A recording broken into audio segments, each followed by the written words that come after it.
Inawezekana kipindi ambacho unakutana na mkeo kwenye tendo la ndoa ulikuwa vizuri kabisa, ulikuwa unaweza kuperform vizuri hata mara 3 mara 4 kwa siku moja.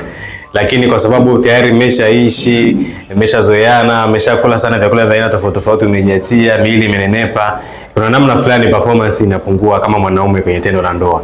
Sasa haya ni mambo ambayo yanatokea kutokana na lifestyle.